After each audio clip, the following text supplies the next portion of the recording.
Claro, la red donde todo es posible. ESAN, camino a los 50 años. Ahorre y gane con Scotiabank.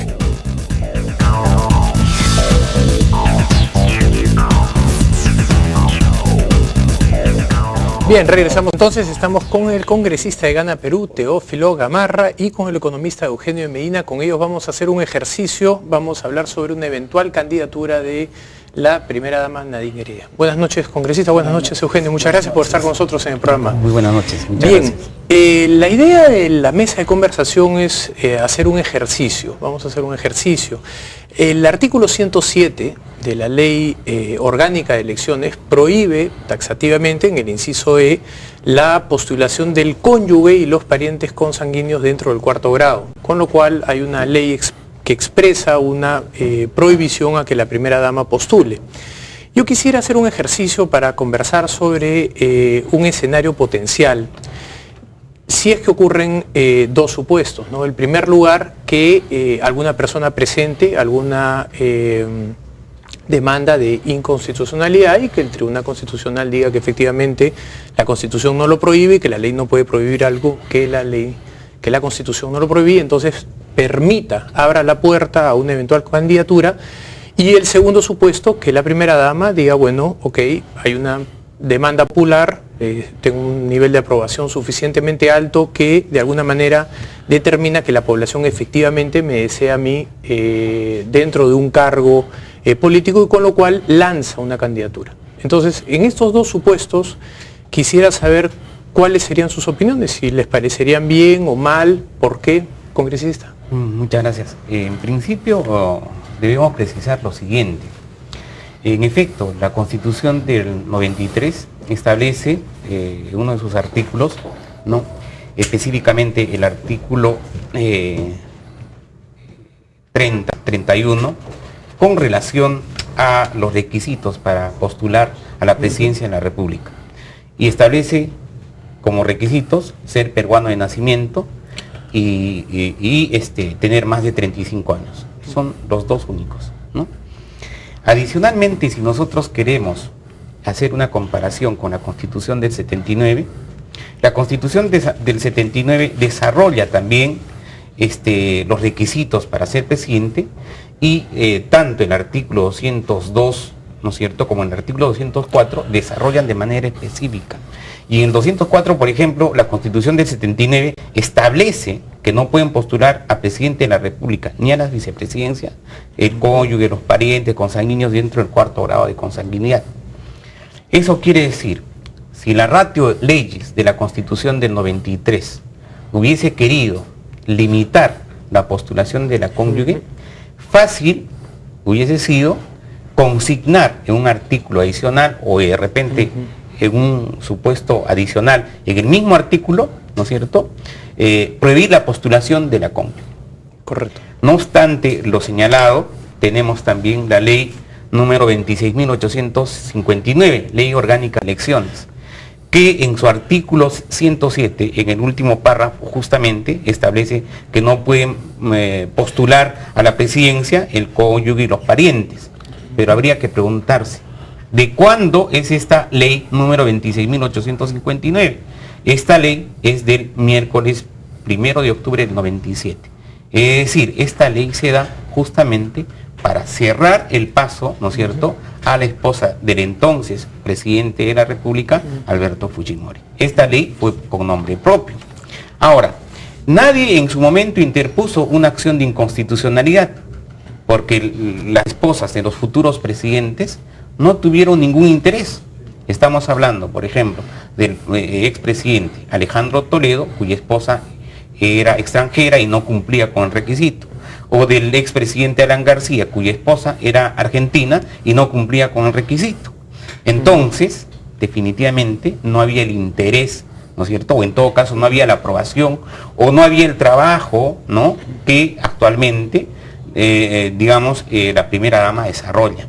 Al margen de que en este momento, para la bancada nacionalista, no existe o no está en agenda el tema, ¿no es cierto?, de una posterior candidatura de la primera dama.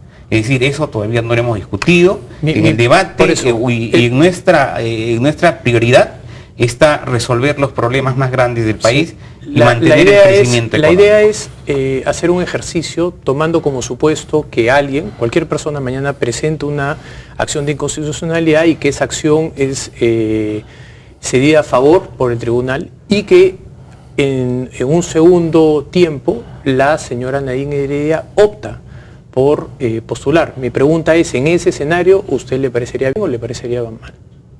Bueno, yo creo que la Constitución actual no establece ninguna discriminación. Y en ese contexto, el concebir de que sería la continuidad, ¿no es cierto?, de una gestión que corresponde a una pareja presidencial, solamente está en la imaginación, ¿no es cierto?, de aquellos sectores que tienen temor, ¿no es cierto?, a una futura candidatura, a futuras cualidades, a futura imagen, que en estos momentos la primera dama se ha ganado en todo el país. Okay. ¿No? Eugenio, ¿podremos ponernos en ese supuesto? Sí, de hecho creo que es un supuesto bastante fuerte, ¿no? Bueno, el día de hoy hay por lo menos 5 o 6 editoriales y notas al respecto, ¿no? Sí, no, y no solamente eso, creo que en la reunión que han tenido los presidentes García y Toledo, que francamente pensar en que se pueden reunir siquiera tomar un vaso con agua resulta casi un cuento de hadas, donde se han reunido por este tema es porque realmente les preocupa, ¿no? Y no creo que les preocupe solamente de cara al tema electoral, creo que hay un asunto, un trasfondo que creo que es lo que tú quieres justamente analizar.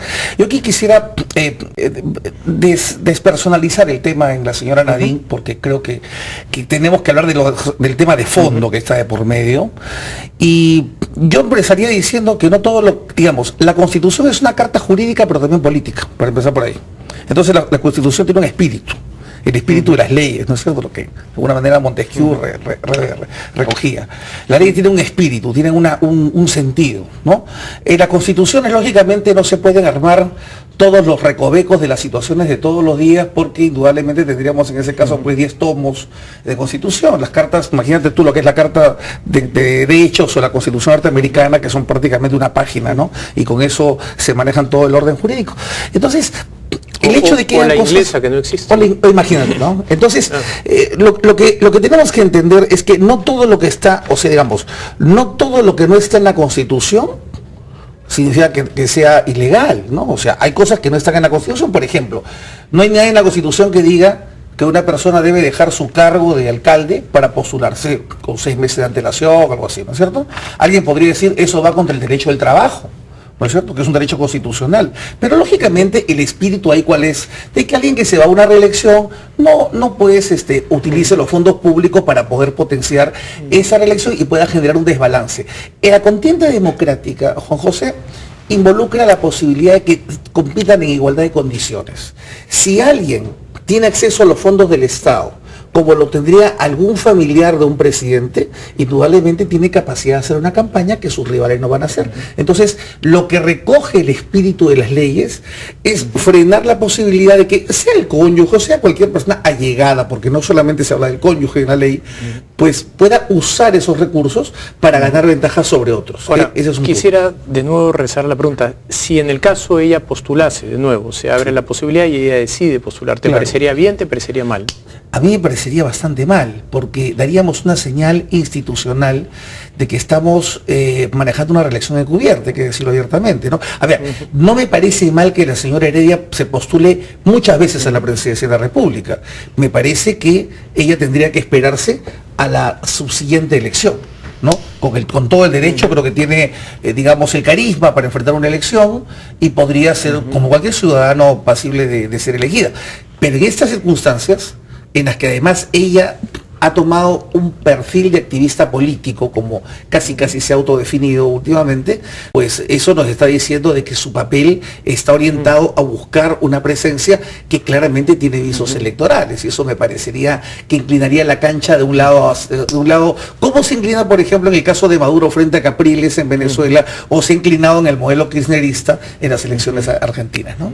Muy bien, congresista, ¿usted podría vislumbrar algún tipo de costo de una potencial potencial de una eventual candidatura por parte de la señora Heredia? Bueno, costos políticos, económicos. Antes de dar respuesta, quisiera, digamos, precisar algunos aspectos que actualmente se han considerado en la mesa.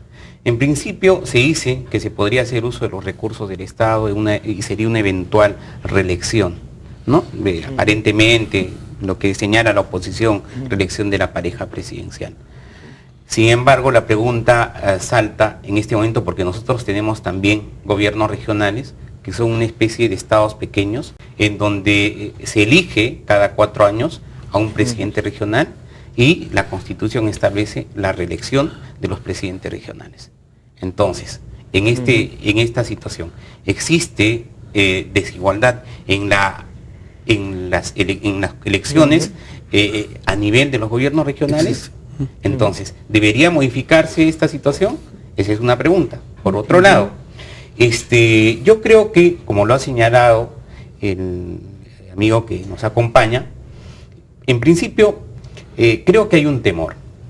Y nosotros tenemos que entender que ese temor es específicamente a la figura y a la imagen, ¿no es cierto?, de la primera dama, que en función al trabajo que realiza, ¿no es cierto?, de manera desinteresada y a las cualidades, a la sensación de confianza que da a la población, es que se está ganando de repente mucha adhesión. Entonces los opositores, ¿no?, en estos momentos tienen temor. Yo considero que tienen temor y que en el fondo, como cuestión política, tienen que argumentar, ¿no es cierto?, que habría continuidad, que habría una reelección, que estaría en riesgo los recursos del Estado, cuando los recursos están debidamente controlados, ¿no? Hay instituciones como la Contraloría General de la República, correcto, ¿no es cierto?, que ejerce el control, queda clara su postura. Mi pregunta es, primero, si es que para usted cualquier persona que tenga algún tipo de inquietud, por ejemplo el editorial hoy día de El Comercio, que es un diario independiente, ¿no?, Diario 16, también menciona la reunión entre García y Toledo por el tema de la primera dama, Perú 21 y varias otras columnas de opinión en diversos diarios, Augusto Álvarez Rodríguez en La República, varios periodistas han mencionado una inquietud. Entonces, ¿es un tema solo de oposición? Y segundo, si es que esa eventual candidatura se diera, ¿usted no consideraría que habría un problema en cuanto al uso de los recursos, por lo que le entiendo? Yo creo que el tema de los recursos es un aspecto que necesariamente pasa por el control tanto del Congreso como de las entidades a cargo, ¿no?, ya sea la Contraloría General de la República o el Ministerio Público, en los supuestos que exista la presunción de irregularidades o ilícitos. Sin embargo, yo considero que el tema de los recursos o la utilización de los recursos no es un tema, ¿no es cierto?, que esté en riesgo por las instituciones que controlan. Por otro lado, cuando, por ejemplo, un partido político gana las elecciones, ¿no es el interés acaso de ese partido político de continuar gobernando el país? ¿Acaso la experiencia nos ha demostrado lo contrario? Cuando, por ejemplo, digamos, Perú Posible o el partido aprista, luego de haber concluido su mandato o de haber terminado un periodo de mandato, el partido ha vuelto a presentarse, ¿no es cierto?, con su candidatura, con su lista de congresistas, y no han tenido la intención, ¿no es cierto?, de seguir administrando los recursos del Estado, porque creo que los partidos se crean para eso. Muy bien. Y en el caso de la primera dama, es la cofundadora del Partido Nacional. Muy bien. Y tiene los mismos derechos que cualquiera de los integrantes. Correcto, quedó claro. Eugenio. Voy a ser breve porque yo voy a tener menos tiempo. A ver, en primer lugar concuerdo con el congresista de que el tema de la no reelección debiera aplicarse también a los gobiernos regionales y a los municipales. De acuerdo con él totalmente. Si no, tendríamos casos de alcaldes que se reeligen 4 o 5 veces, y estoy totalmente de acuerdo con él.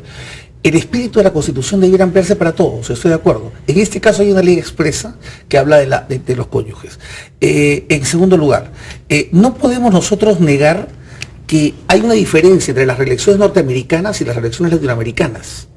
En Estados Unidos un presidente se puede reelegir y el vicepresidente a veces asume la continuidad de un gobierno cuando se le premia al partido de turno para que continúe determinadas políticas. En Latinoamérica no tenemos esa experiencia. Aquí no estamos oponiéndonos a la señora Heredia, estamos oponiéndonos ante un modelo que ha fracasado desde Fujimori y Menem cuando se reeligieron, y por eso sus primeros gobiernos fueron mejores que los de salida, que los últimos, hasta los modelos como el de Chávez Maduro y el de los Kirchner, ¿no es cierto? Ni qué decir el de Correa o el de Evo Morales. Entonces, son gobiernos que al final encuentran la manera de utilizar la institucionalidad precaria en América Latina para bypassear estos controles que pueden estar en la letra, pero que a la hora de la verdad todos sabemos que se van a vulnerar porque esa es la realpolitik. Entonces, ante esa situación concreta, el espíritu del legislador peruano ha sido que no se dé las reelecciones y no favorecer las reelecciones. Toda reelección es mala porque nuestra institucionalidad es precaria y porque nuestra ciudadanía es débil. O sea, vamos a hablar claramente, afortunadamente no me estoy postulando a nadie, puedo decirlo abiertamente.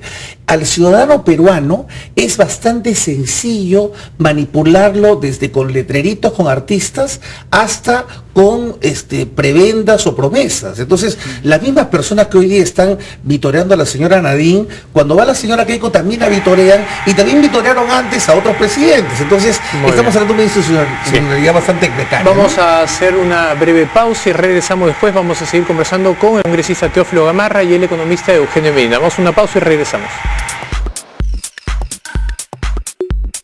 Scotiabank, descubre lo que puedes lograr.